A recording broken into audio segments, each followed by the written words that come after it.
Hello, कैसे हो बच्चों? बढ़िया होगे तुम लोग। तो आज हम लोग 1.2 के प्रश्नों को पढ़ने से पहले एक चीज़ सुनते हैं कि ज़िंदगी में अगर कुछ पाना हो तो तरीके बदल दो, इरादे नहीं। ज़िंदगी में अगर कुछ पाना हो तो तरीके बदल दो, इरादे नहीं। चलो, तो हम लोग अपने क्वेश्चन पर चलते हैं। और तुम्हें मालूम होगा कि एक क्वेश्चन है इसमें पहला कि प्रूव करो √5 एक इरेशनल नंबर है। यानी सिद्ध करो क्या कि √5 एक कैसी संख्या है, एक अपरिमेय संख्या। दिख रहा है बेटा? सिद्ध करो कि √5 एक कैसी संख्या है, अपरिमेय संख्या है। तो अब ध्यान से सुनते जाओ। सबसे पहले ना, अगर ये सिद्ध करना था √5 एक अपरिमेय संख्या है तो हम उसके विरोध में मान लें। जो काम कह रहा है ना उसके विरोध में मान लो। हम लोग सबसे पहले क्या लिख दें कि माना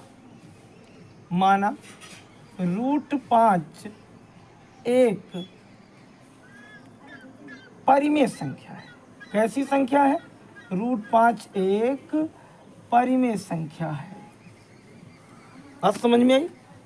क्या कहा कि हम लोग ये मान लें कि √5 एक कैसी संख्या है, परिमेय संख्या है। और फिर तब क्या करें? तब देखो, परिमेय संख्याएं होती क्या है, पहले ही पार्ट में तुमको बताया था कि वह संख्याएं जो P/Q के रूप में लिख सकें। तब √5 इजिकल टू क्या हो जाएगा? P/Q क्या हो जाएगा? Q। क्या हो जाएगा? P/Q। और जहां P व Q एक क्या है? एक पूर्णांक है। और जिनके क्या है?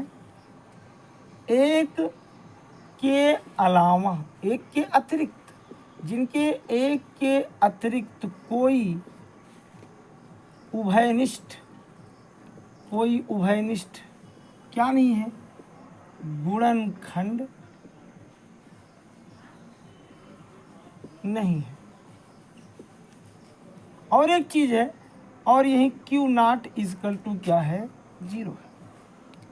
मतलब अगर कोई परिमेय संख्या होती है ना, तो वो एक ऐसी संख्या होती है कि उसमें जो कॉमन फैक्टर होते हैं वो इसमें जो मेरे P और Q में है वो केवल एक है। ऐसे कि जो दोनों को काट रहा है, उसके अलावा ना दोनों अलग अलग संख्याओं से कटेंगे, एक से नहीं। या ऐसे मान के चलो ना, जैसे एक 3 है और एक 5 है, तो 3 और 5 में उभयनिष्ठ गुणनखंड केवल एक ही है। ना तो 3 5 को काट सकता है, ना तो 5 3 को। ठीक वैसे ही P/Q है। फिर अब हम लोग क्या लिखते हैं ना कि दोनों पक्षों का क्या लिखते हैं? दोनों पक्षों का वर्ग करने पर। क्या करने पर? क्या करने पर? वर्ग करने पर। क्या करने पर? वर्ग करने पर। अब ये देखो, उसके बाद हम लोगों के पास यहाँ क्या था? √5 इजिकल टू क्या था? P/Q। अगर दोनों का स्क्वायर कर दिए तो ये और ये क्या हो गया? यानी इसको हम लोग क्या लिख सकते हैं कि 5 बराबर क्या? P² बटे क्या? इतना तो समझ में आ गया। अब बेटा अगली लाइन में हम लोग क्या लिखते हैं कि P² बराबर क्या हो जाएगा? 5Q। इसका मतलब समझ रहे हो क्या है? इसका मतलब यह है कि जो P है वो 5 से और Q से, इन दोनों से कट जा रहा है। और फिर लिखेंगे तब P² का, यानी तब 5 लिख दो, 5 P² का तथा P का एक क्या है? गुणन खंड है। समझ में आया? इतना बढ़िया से आ गया है? अगर बढ़िया से आ गया है तो अब आधा काम तो कर ही दिए। आधा काम तो तुम लोगों ने कर दिया कि भैया अभी तक माना जा रहा था ना कि P का केवल एक गुणनखंड है, और अब हमको एक चीज और मिल गई, क्या? 5। अब अगली लाइन में हम लोग लिखेंगे माना। क्या माना? माना P बराबर 5R, तब अगर p बराबर 5r माना जा रहा है ना, तो यहाँ देख लो तब क्या हो जाएगा, यहाँ हो जाएगा 5q² बराबर, और p की जगह अगर क्या लिख देंगे 5r, तो 5 का स्क्वायर कितना हो जाएगा 25, और r का स्क्वायर कितना हो जाएगा r², यानी q² बराबर क्या हो जाएगा 25r² बटे कितना, और 5 25, यानी q² बराबर क्या हो गया 5r²। यानी एक नई चीज मिल गई ना, क्या दिख रहा है बढ़िया से, अर्थात q भी q²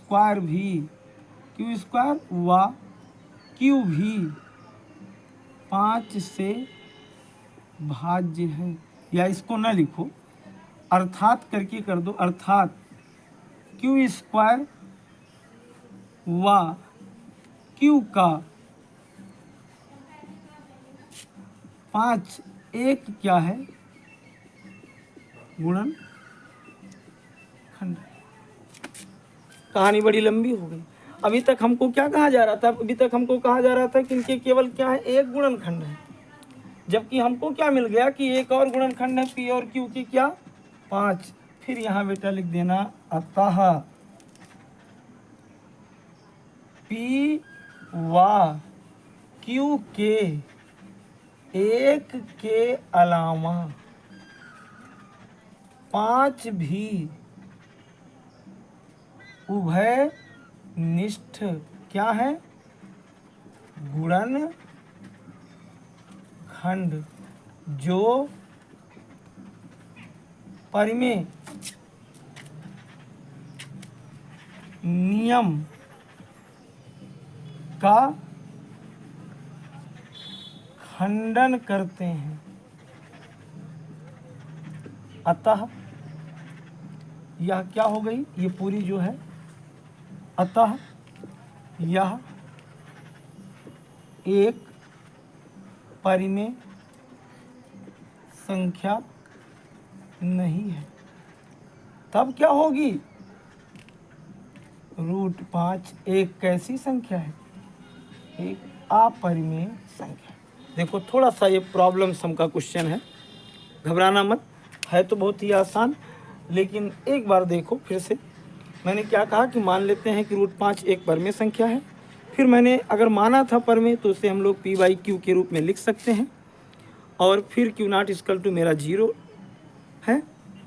इसमें एक के अलावा p और q के कोई गुणनखंड नहीं है। स्क्वायर करते हैं, और स्क्वायर करने के बाद मुझे पता चलता है कि p का एक और गुणनखंड मिल गया 5। इसी तरीके से p की जगह पर 5r रखते हैं, और q का भी एक गुणनखंड मिल जाता है 5। परिमेय में कहता था कि एक के अलावा कोई और नहीं है, जबकि मुझे 5 और मिल गया। अतः यह एक परिमेय संख्या नहीं है। क्यों? क्योंकि इसमें 5 के अतिरिक्त एक और गुणनखंड हैं, जबकि परिमेय में और गुणनखंड नहीं होते, और नहीं है तब ये क्या है, अपरिमेय संख्या है। तो बस बच्चों, इस अगले सवाल के लिए हम अगले पार्ट में मिलेंगे। तब तक के लिए धन्यवाद। बढ़िया से समझो, मेहनत करो।